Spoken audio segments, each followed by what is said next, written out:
Good afternoon, welcome to business lunch. Stock markets వరుసగా రెండో రోజు కూడా నష్టాల్లో ట్రేడ్ అవుతున్నాయి. బ్యాంకింగ్ స్టాక్స్ ఇండెక్స్ ను ప్రధానంగా డ్రాగ్ చేస్తున్న స్టాక్స్ లో ఉన్నాయి. ఈవెన్ ఇండెక్స్ కాకుండా non index banking stocks like Yes Bank, Syndicate Bank, Canara Bank, ఇటువంటి బ్యాంక్స్ అన్ని కూడా ఆల్మోస్ట్ 3% కంటే ఎక్కువ నష్టపోయాయి. రిలయన్స్ ఇండస్ట్రీస్ మాత్రం హెవీ వెయిట్ స్టాక్ స్ట్రాంగ్ గా స్టేబుల్ గా నిలబడింది. రిలయన్స్ ఇండస్ట్రీస్ సంబంధించి మార్కెట్ లో కొంత ఎక్స్పెక్టేషన్స్ ఉన్నాయి. 2011 లో ఈ స్టాక్ మార్కెట్స్ ను అవుట్ పెర్ఫార్మ్ చేస్తుందన్న వార్తలు. ఎందుకంటే లాస్ట్ ఇయర్ ఈ స్టాక్ చాలా అండర్ పెర్ఫార్మ్ చేసిన స్టాక్ ఇవాళ కూడా ₹10 లాభపడింది. 1087 దగ్గర ట్రేడ్ అవుతుంది. Advance declines ratio morning positive గా ఉండింది.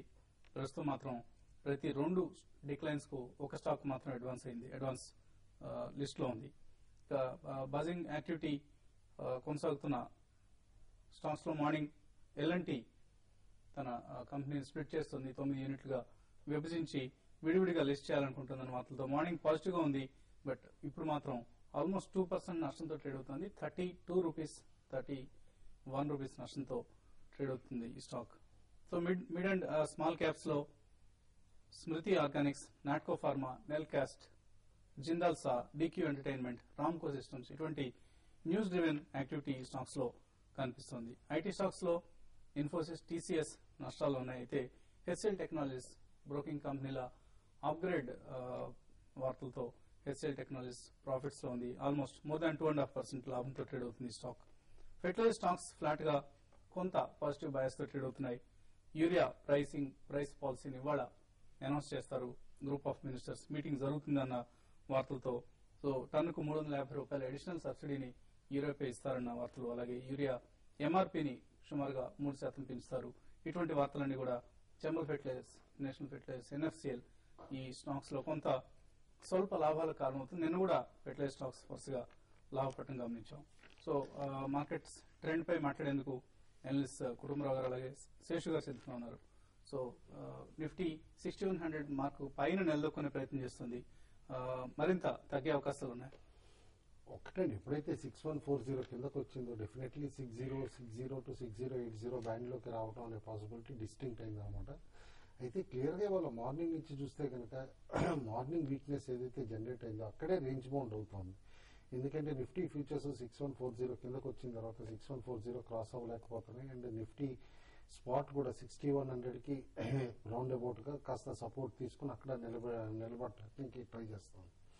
అయితే ఒక్కటండి, ఇందులో రిలయన్స్ నిలబెడుతోంది మార్కెట్ ని. And couple of other counters, Hindustan Lever ఇలాంటివన్నీ కూడా స్టేబుల్ గా ఉండటం వల్ల నిలబడుతోంది. Otherwise bank stocks extreme weakness చూపిస్తున్నాయి. Select profit booking in other front line stocks కూడా చూస్తూ ఉంటే కనుక రీసెంట్ ర్యాలీ తర్వాత డెఫినెట్లీ ఫాలో అప్ బయింగ్ రావట్లేదు ఎట్ హైయర్ లెవెల్స్. కాబట్టి people may buy only around 60 or 6080 కాస్త డీసెంట్ హైయర్ సైడ్ నుంచి 120-130 పాయింట్స్ కరెక్షన్ కంప్లీట్ అయిన తర్వాత. కాబట్టి రీసెంట్ ర్యాలీ కరెక్షన్ కూడా నేను అనుకోవటం 60 to 100 దగ్గర పీక్అవుట్ అయ్యింది షార్ట్ టర్మ్ కన్నా అనుకుంటే కనుక మేబీ అరౌండ్ 60-40, 60-60 మధ్యలో మాత్రం డెఫినెట్లీ బయింగ్ అటెంప్ట్ చేయొచ్చు. అయితే అబ్సల్యూట్ బాటమ్ స్పాట్ చేయడం కష్టం కాబట్టి ఫ్రమ్ కరెంట్ లెవెల్స్ ఏవైతే రిజల్ట్స్ డేట్స్ అనౌన్స్ చేశారు లైక్ బి గ్రూప్ స్టాక్స్ అవనండి ఆర్ ఫ్రంట్ లైన్ స్టాక్స్ అవనండి, వాళ్ళ అడ్వాన్స్ ట్యాక్స్ నెంబర్ ని రీకాల్ చేసుకుని Q3కి ఎంత కట్టారనేది దాన్ని బట్టి స్టాక్ పికింగ్ చేయొచ్చు. ఒక విధంగా ఈ వీక్నెస్ అండ్ కరెక్షన్ కూడా నేను అనుకోవటం స్టాక్ పికింగ్ కి అడ్వాంటేజ్ అనమాట. ఎందుకంటే ఇంకా రిజల్ట్ సీజన్ కిక్ ఆఫ్ అవ్వలేదు. కాబట్టి ఏదన్నా ఒక ఫ్రంట్ లైన్ స్టాక్ స్టార్టింగ్ లో కనుక మంచి రిజల్ట్ ఇస్తే యూజువల్లీ లైక్ ఇన్ఫోసిస్ తోటి సీజన్ స్టార్ట్ అవుతుంది కాబట్టి డెఫినెట్లీ మార్కెట్స్ తిరిగి ఈ కరెక్షన్ దగ్గర నుంచి రీబౌండ్ అయ్యే పాసిబిలిటీ ఉంటుంది. Start buying from in tranches అంటాను ఫ్రమ్ కరెంట్ వీక్నెస్. ఓకే అండి. సో రిలయన్స్ ఇండస్ట్రీస్ 1090 స్ట్రాంగ్ గా ట్రేడ్ అవుతుంది. సో ఇండిసెస్ నష్టాల్లో ఉన్నాయి. అలాగే ఇవాళ మిడ్ క్యాప్స్, స్మాల్ క్యాప్స్ లో కూడా మనం కొంత నష్టాలు గమనిస్తున్నాం. సో ట్రేడర్స్ కు ఎటువంటి సలహా ఇస్తారు ఈ టైంలో? ఒకటైనా ఇప్పుడున్న మార్కెట్ లో కంటిన్యూ బై చేసి ఇప్పుడు ఏమైనా ప్రాఫిట్ లో ఉంటే దాని ప్రాఫిట్ బుక్ చేసుకుని మళ్ళీ స్టాక్ ని కొంచెం కరెక్షన్ కోసం వెయిట్ చేయాల్సిన ఆ విధమైన ట్రేడింగ్ రేంజ్ లో ఉన్న మార్కెట్ అండి.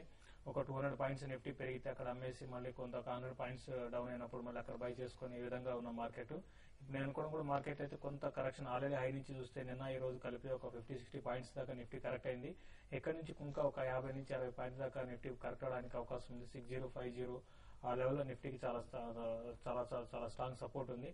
అక్కడ రావడానికి కూడా అవకాశం ఉంది. కాబట్టి ఏంటంటే ఇప్పుడు ఎవరైతే ఉన్నారో లాంగ్ పొజిషన్స్ వాళ్ళు కొంత ప్రాఫిట్ ఉంటే ఒకసారి బుక్ చేసుకొని మళ్ళీ లోయర్ లెవెల్లో బై చేసుకోవచ్చు. ఈ రోజు మార్కెట్ విషయానికి వస్తే ఎక్కువ బజాజ్ అటు బాగా, తర్వాత బ్యాంకింగ్ స్టాక్స్ లో బాగా ఆల్మోస్ట్ అన్ని నిన్న అయితే ఏవైతే వీక్ ఉన్నాయో బ్యాంకింగ్ కౌంటర్స్ ఈ రోజు కూడా చాలా వరకు అన్ని కూడా వీక్ ఉన్నాయి. ఒక ఓన్లీ బ్యాంకింగ్ సెక్టర్ తప్ప మిగతా అదర్ సెక్టర్ లో చూసుకుంటే కొంచెం మెటల్ సంబంధించిన స్టాక్స్ కొన్ని వీక్ ఉన్నాయి. అయితే హిండాల్కో మాత్రం మిగతా మెటల్ తో కంపేర్ చేసుకుంటే హిండాల్కో మాత్రం పెరిగింది. అంతకుమించి మిగతా ఏమీ పెరగలేదు. ఓవరాల్ గా రిలయన్స్ ఒకటి నిఫ్టీని మేనేజ్ చేస్తుందని చెప్పొచ్చు. దీంతో పాటు కొన్ని టెక్నాలజీ చెందిన స్టాక్స్ కూడా కొంచెం ప్రాఫిట్ లో ఉన్నాయి. ఏదైనా కూడా ఏంటంటే మార్కెట్స్ రేంజ్ బౌండ్ ఉండే అవకాశం ఎక్కువ ఉంది. అక్కడ 6100 మార్నింగ్ సెషన్ లో బ్రేక్ అయింది. అయితే ఇప్పుడు నెక్స్ట్ సెకండ్ హాఫ్ లో కానీ 6100 కానీ నిఫ్టీ బ్రేక్ అయితే మళ్ళీ ఇక్కడ నుంచి ఒక 50 నుంచి 60 పాయింట్ నిఫ్టీ కిందకి రావచ్చని నేను అనుకుంటాను. ఓకే అండి, కాలర్స్ కొంతమంది ప్రస్తుతం లైన్ లో ఉన్నారు. రాజు కడప నుంచి లైన్ ఉన్నారు. రాజు నమస్తే సార్. నమస్తే అండి, వసంత్ కుమార్ గారు. చెప్పండి రాజు గారు. గ్రేట్ ఆఫ్ సార్ 1 లాక్ కొన్నాం సార్ 1,20,000. ఓకే అండి.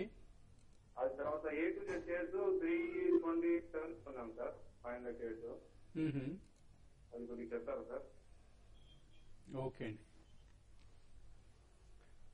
గ్రేట్ ఆప్షన్ అయితే డెఫినెట్లీ హోల్డ్ చేయండి స్టాక్ యాజ్ ఆఫ్ నో. ఎందుకంటే అండర్ ప్రైజ్డ్ స్టాక్స్ అంటాను. ఆఫ్షోర్ వెజల్ సర్వీసెస్ ప్రొవైడ్ చేసే కంపెనీస్ అన్ని కూడా ఈ ఆయిల్ ఎక్స్ప్లోరేషన్ కి ఇటుకన్నిటికి యాజ్ ఆఫ్ నో హోల్డ్ చేయండి. మీరు రీబౌండ్ వచ్చే పాసిబిలిటీ ఉంది. డెఫినెట్లీ వీకెండ్ లోపలే తిరిగి స్టార్ట్ అవుతుంది అప్ ట్రెండ్ అని చెప్పేసి అనుకోండి. A to Z మాత్రం డెఫినెట్లీ ఇంకా వీకిష్ అని చెప్పేసి అనాలండి. ఓన్లీ రాకేష్ జున్వాలా యాంకర్ ఇన్వెస్టర్ అని చెప్పి ఇనిషియల్ లిస్టింగ్ ప్రైస్ వచ్చింది కానీ డెఫినెట్లీ ఇంకా ఫర్దర్ వీక్నెస్ స్టాక్ లో రూల్ అవుట్ చేయలేము. ఏదైనా ఈ కరెంట్ క్వార్టర్ లో వాళ్ళ రిజల్ట్ చూసిన తర్వాత ఏదైనా సరే డెసిషన్ తీసుకోవడం బెటర్. మీరు ఆల్రెడీ కొనున్నారు కాబట్టి. నెక్స్ట్ కాలర్ ఒంగోలు నుంచి రాజేశ్వరరావు లైన్ లో ఉన్నారు. రాజేశ్వర గారు. సార్ అది టెక్స్మో పైప్స్ చాలా నుంచి కనిపిస్తుంది కదా, మరి దానికి ఎలా ఉంది? ఇంకొకటి అండి నా NFL ప్రజెంట్ ఎట్లా తీసుకోవచ్చు సార్? NFL నేషనల్ ఫెర్టిలైజర్స్ అండి. ఇది సార్ నాగార్జున NFCL. ఓకే అండి. టెక్స్మో పైప్ అయితే మీరు ఆల్రెడీ తీసుకొని ఉంటే కానీ హోల్డ్ చేయండి. అయితే ఫ్రెష్ బయింగ్ అయితే కరెంట్ అవర్స్ లో మీరు అవాయిడ్ చేయండి. దీనికన్నా మీకు బెటర్ ఆపర్చునిటీ చాలా స్టాక్స్ ఉన్నాయి కాబట్టి ఇది అంత ఫండమెంటల్ గా చాలా స్ట్రాంగ్ కంపెనీ కాదు. ఈవెన్ టెక్నికల్ గా కూడా చాలా వీక్ గానే ఉంది. మిగతా అదర్ కంపెనీస్ ఏవైతే మామూలుగా లాస్ట్ కొన్ని రోజులుగా చూసుకుంటే మిడ్ క్యాప్ ఏవైతే పెరిగేవో అయినా దీంట్లో మాత్రం కొంచెం అప్ అండ్ అయితే కనపడలేదు. ఒకళ్ళు ఉన్నా కూడా సస్టైన్ కావట్లేదు. కాబట్టి స్టాక్ అయితే అవాయిడ్ చేయండి. నాగార్జున ఫెర్టిలైజర్స్ అయితే కరెంట్ అవర్స్ లో మీరు ఒక ప్రాఫిట్ బుకింగ్ టైం అండి. దీంట్లో ట్రేడర్ అయితే ఒక ఇన్వెస్టర్ అయితే మాత్రం దీనికి డిక్లైన్ వచ్చినప్పుడు ఇన్వెస్ట్ చేయమని చెప్తాను. అయితే దీనికన్నా మీకు Chambal Fertilisers, even Deepak Fertilisers లాంటివి కూడా ఇన్వెస్ట్ చేయొచ్చు. నెక్స్ట్ కాలర్ విజయవాడ నుంచి ఉన్నారు. ఝాన్సీ గారు. హలో, నమస్తే అండి. నమస్తే అండి. ఆర్సిఎఫ్ గురించి అడగడం చేశానండి. ఏ రేట్లో కొన్నారండి? 105 తీసుకున్నారండి నిన్న. Okay, short term positional call గా తీసుకున్నారా? అంటే ఇంట్రాడే కింద తీసుకున్నాను సార్. నిన్న 105 తర్వాత తగ్గిపోయిందని ఇంకో హోల్డ్ చేశాను. ఈ రోజు మార్నింగ్ 105 వచ్చింది సార్. మళ్ళీ తర్వాత తగ్గిపోయింది. ఫెర్టిలైజర్ స్టాక్స్ అన్ని పెరిగింది కదా సార్ కొంచెం. ఇదొక్కటే ఎందుకు లేదు? అదేనండి, ఎక్కువ మంది ఇంట్రాడే తీసుకుని వాటిని హోల్డ్ చేస్తూ ఉంటారు.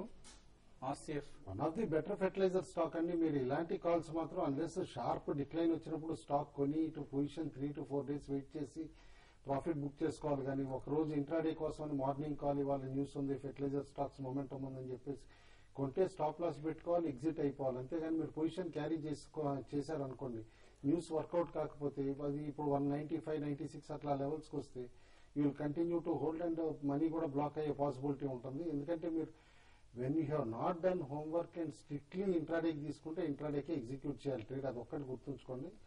బట్ యాజ్ ఆఫ్ నో మాత్రం RCF if you hold for at least 1 week or 2 weeks definitely 110 to 115 మధ్యలో అమ్మే పాసిబిలిటీ ఉందండి. ఎందుకంటే another central government clearance before budget వచ్చేటట్టుంది కంపెనీకి టు సెల్ దేర్ ల్యాండ్ అనమాట. ఈ ఫెటాల్ అది వస్తే కనుక స్టాక్ కరెంట్ లెవెల్స్ నుంచి 20% పెరిగే పాసిబిలిటీ ఉంది. నెక్స్ట్ కాలర్ ఉయ్యూరు నుంచి రామారావు లైన్ ఉన్నారు. రామారావు గారు నమస్తే అండి. నమస్తే అండి. సార్ మేము ఇండియాబుల్ సెక్యూరిటీస్ 50 రూపీస్ లో కొన్నాము. ఎవరేజ్ చేసుకోవచ్చు అంటారా లేకపోతే ఎగ్జిట్ అవ్వమంటారండి? టెరాసాఫ్ట్ కుటుంబాగా చెప్పారు, దాన్ని ఎగ్జిట్ అవ్వమంటారా అనమంటారా? ఈ రెండు చెప్పండి. ఓకే అండి.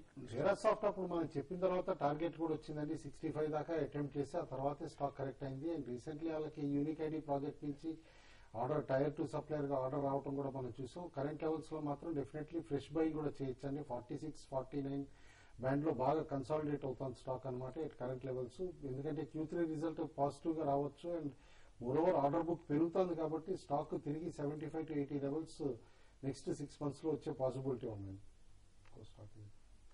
ఇండియా బుల్స్ సెక్యూరిటీస్ 50 రూపీస్ ఇవాళ బాగా యాక్టివ్ గా ఉందండి India bull securities. Surprising morning markets week గా ఉన్నప్పుడు కూడా 3.5 to 4% కూడా గెయిన్ అయింది అనమాట స్టాక్.